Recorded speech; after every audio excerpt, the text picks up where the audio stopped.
Good morning. Jack and Camille went home this morning as they have to go back to work. It's been raining all night, so we decided to visit Waterfalls instead. And the first on our list to visit is Mare's Braid Waterfalls, which is also known as Backburn Waterfalls. This is located alongside the Solway coast. The walk is only accessible when the tide is out, so it is easy to miss the entrance to this walk, which is opposite this junction, and the parking is limited to at least about two cars, which is near the T junction on the South Wick graveyard. We are glad we found the entrance to this hidden gem.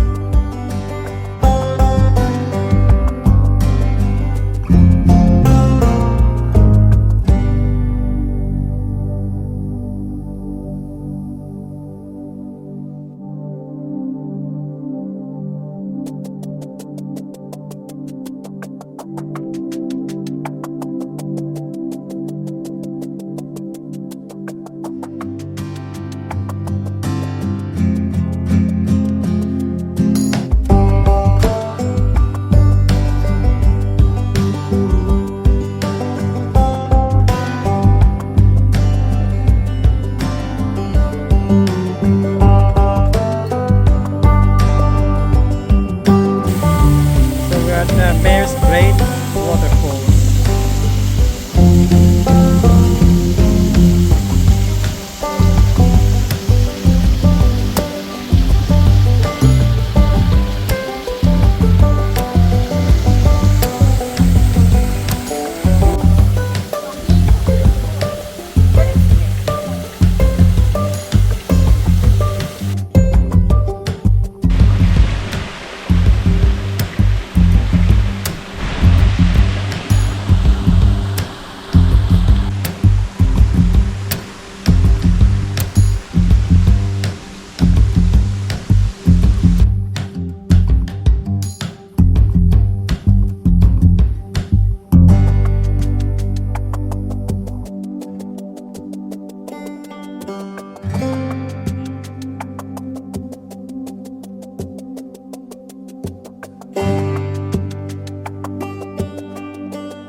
We are now in Routin Road Bridge Waterfalls at Kirkpatrick Iron Grey.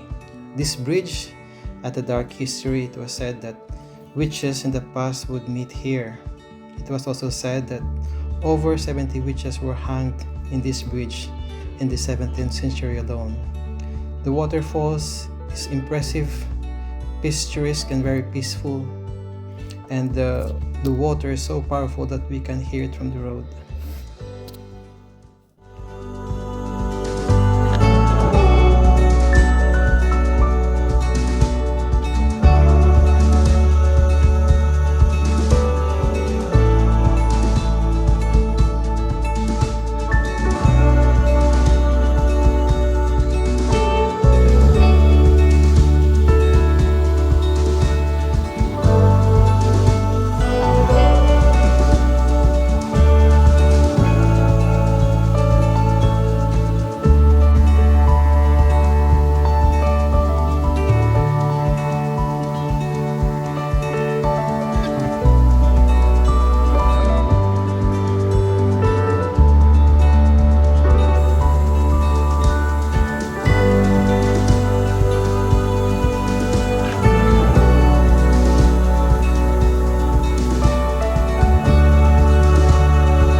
our 5th day of our Southwest Coast 300.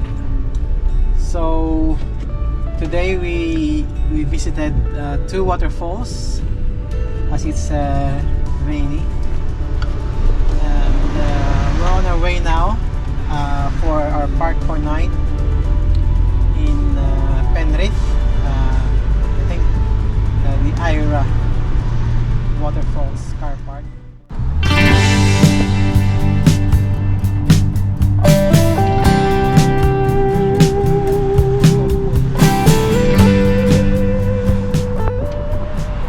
So we're now on our way to Aira Waterfalls. This is the view of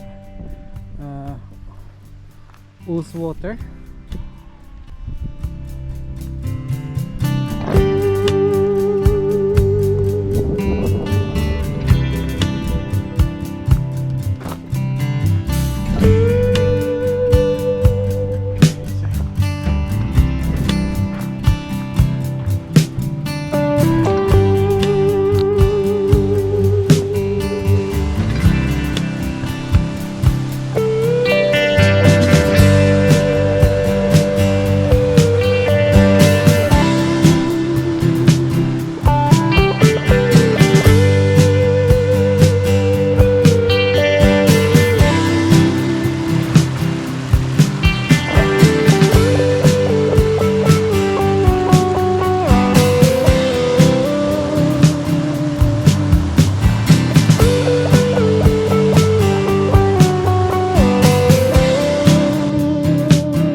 So we're just on our way back now from the high force, from the top of the Aira Falls, on the way back to the car park. So this is the 4th waterfalls we had visited on this trip.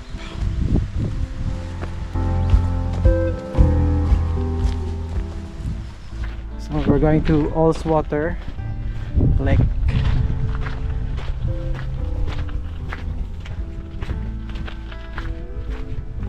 This is just across the car park for Aira Falls.